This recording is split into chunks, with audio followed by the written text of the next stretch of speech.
Either you are building a career, you're on a job, you're in a business, or at a point in your life, you will need this skill. Last week, I was actually interviewing some candidates for a role to work with me at the office.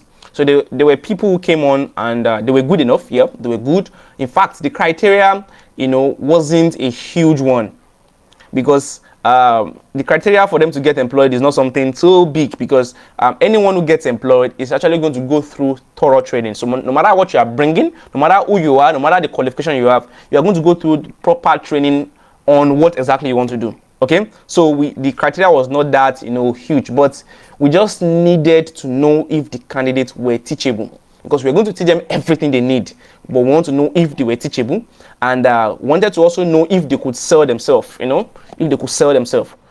But unfortunately, none of those who came could. None of them could sell themselves. So for you will lose recognition, you will lose money, you will lose contracts, you will lose deals if you can't sell yourself, or if you can't negotiate properly. You must be able to sell yourself. You must be able to market yourself. You must be able to negotiate properly. Like I was saying at the beginning, the story of David. David was not a warrior, but how come he was allowed to face, an experienced warrior, Goliath, and he was able to win? Of course, okay, fine. He knew he had the ability to win, but he was not a warrior. So what gave him the opportunity to be, brought to the war front? What? His track record. He had a track record. And what was the track record? He had, he had a history of killing wild animals like lion with his bare hands. He has killed wild animal like bear, like lion, with his bare hands. So that track record was the tool that sold him to the king. That track record was the tool that gave him the platform somewhere else that was not related to his line of profession. He was a herdsman, but that track record he got there gave him, sold him out, gave him the opportunity to explore, to try out being a warrior, and he won. And from there on, the story began to the story was different thereof. Okay. So the ability to sell yourself and negotiate is very, very important. So there are a lot of people on here who are very, very skillful, who know what they are doing very well, but because they can't sell themselves, they are still there. These people you are seeing at the top, they are not the best. They are not the best, but most of them can sell themselves. The little they can do, they have the ability to sell themselves. They can market themselves. So if you are the best, but you cannot sell yourself, no one will know you. You will remain the way you are. But if you have, an average level of skill, you have an average level of expertise, but you can sell yourself very well. You can negotiate deals. You can market yourself. Okay, you are going to go so far in life. Okay, so here are some hacks for you to help you improve your self-selling and negotiation skill. All right. So number one is here now. You need to be loud. Open your mouth. Be loud about your achievements. Some people have a lot of achievement that can help them get to places, but they are quiet. People do not know them. Be loud about your achievement. Do not keep your achievement is to give you another achievement. Whatever achievement you have today, when you have when you finish secondary school, that achievement is to give you the next achievement. It's for you to move on to the next one. It's not for you to keep to yourself. If you keep your results, your SSCA results, and you do not present your SSCA results to JAMB that you actually passed in flying colors, you will never get admission. It's not for you to keep.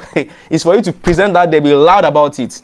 When you finish your first degree, that achievement is to get to the next level, whatever level you are going to. If you want to further into the second degree, if you want to go into a profession, whatever, if you have your BSc, your HND, that qualification, that achievement, you have to present it at a point when you want to get a job. You have to be loud about it. You can't keep it. You can't keep the result. It's not to be kept. It's for you to loud it out so that people will see, and then you'll be called on. Even if you want to go to proceed, you want to move to get your master's, you have to present, transcript and whatever that you actually passed through your BSc or that whatever. You cannot keep it to yourself. So be loud about your achievement, because whatever achievement you are right now is not to be kept, is to take you to the next level. Okay. So are you going to be loud about your achievement right now? Okay. The same way, job seekers, people who are seeking to get a job, the same way they arrange their experience, their, skill, their qualification in a CV. even if you are not a job seeker, if you're in business, whatever, find a place to gather all your achievements and testimonials. Find a place to gather all your achievement, whatever you've achieved. You've been interviewed by CNN, you've been this and that. Find a way to gather your achievement somewhere whereby you can actually point out and you can get everything in a place. Somewhere that is accessible. You can even make it accessible to the public, so that if you wish, you can make it accessible to the public. So be loud about your achievements. Whenever you go for an event and a speaker wants to come on stage, what does the MC do? You know, they start calling out all the achievement of that, that person, that speaker, just to prepare ground. So your achievement is not to be kept. Be loud about it. Whatever achievement you have, go loud about it. Go loud about it. Okay? Have you seen the qualification of Okonjo-Iweala? If you want to know, just once we are done, go on Wikipedia and search for Okonjo-Iweala and look at her qualification. You will know. Okay, from your own mind itself, while you are seated, you know that you think she deserves the position she is right now. There are people who have such qualification too. There are people who are better, but some people are keeping their results. Some people are keeping their achievements.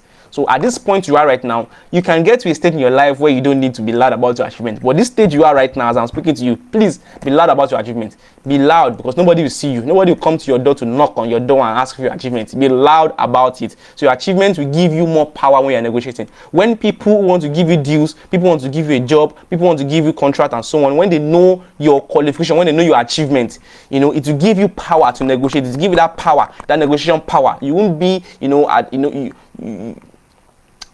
won't be like a slave. You won't be somebody who is powerless when you're negotiating. You won't be at the mercy of the other party. You have that power to negotiate because you know what you carry, and you will know that that person also knows what you carry. Okay, so and then for those of you who are on a job right now, you are an employee of one organization or the other. Let me give you one free tip. If you can get video reviews from your colleagues at work, get it. Professional video reviews related to maybe you did something last month, you're able to increase a quota, you're able to increase a percentage, blah blah blah, you're able to increase from some of your activity, you're able to increase the sales of the company or the sales of blah blah blah, and they are talking about it at the meeting right now. Before that excitement wears down from your colleague, if you can get a video recording of the testimony, get it, keep it. If you can get video testimonials from your senior colleagues at the place you are working at, get it and keep it. If you can get video testimonies from your employer, you did something so well and you are being given an award or you are being recognized. There are a lot of things you will do in a company that you might not be given in a plaque, might not be given, you are just going to be commended, you can be given extra cash, extra money, bonuses and so on. But after that month, 2 months after, a year after, 3 years after, 5 years after, they might have forgotten. But these things are your own achievements. So at that point, when the excitement is still high, when your boss is congratulating you, some of the things you did helped to move your department to this level and blah, blah, blah, and you're giving that comment, and so on. Get a video testimony if you can get it. Get it, keep it, okay? How you want to get this video testimony, I don't know. But if you can, just get it and keep it.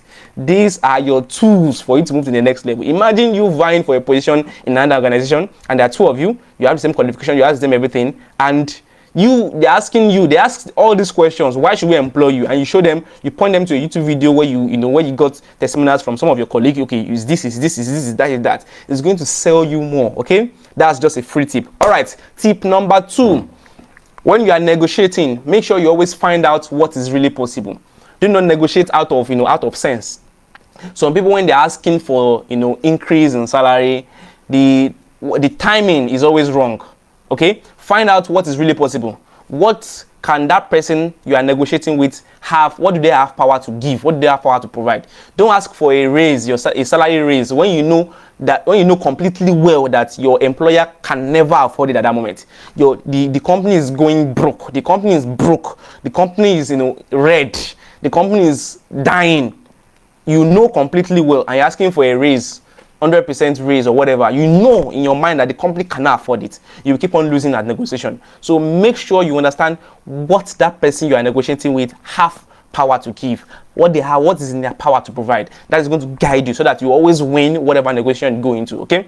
All right. Tip number 3 is that understand the real interest of the other party. The other party you are negotiating with, you want to get something from them, you want to get a pay raise, you want to get a discount, you want to get a job, you want to get a contract, you want to get a deal, you want to get collaboration or whatever. Understand the real interest of the other party. What do they really want? What do they really need out of the negotiation? So if you know what the other party wants from you, what did they actually in that particular thing, not what they are saying, remember, you will have improved your listening ability. They might not say it, but from the motive being conveyed in their statement, what do they really need? If you can grasp what that person really needs, why they're actually speaking with you, you'll be able to negotiate properly, and you can negotiate a win-win solution. All right. Tip number 4. Okay. Sometimes, when you're in this situation, sometimes when you're negotiating, try to allow the other party to win. Try to allow the other party to enjoy the first win, so that they will be happy. You allow them, okay, whatever they want, you allow them have it. You allow them, you agree, you make them win, so that they will be happy enough to let you win thereafter. Let me give you an example. Okay, this is for employers. Okay, you own a company and you have staffs, and one of your employees came to you to ask for more money, more salary, a pay raise. Okay, you can agree. Yes, okay, you want a pay raise, fine, no problem, I agree. Let them feel they've won. Bring them in, let them feel. You'll be like, wow, I was even thinking it was going to be so difficult to ask for a pay raise. In his mind, you let him win. Then after bringing him in, he has shown that emotion, that happiness. Then you ask for more productivity from them. Okay, fine, you want a pay raise, okay, bring it in. They are happy, you've made them happy. Then you now ask for give them your own condition. Okay, if you are going to get 50% increase, then this is what you should do. This is what's expected of you.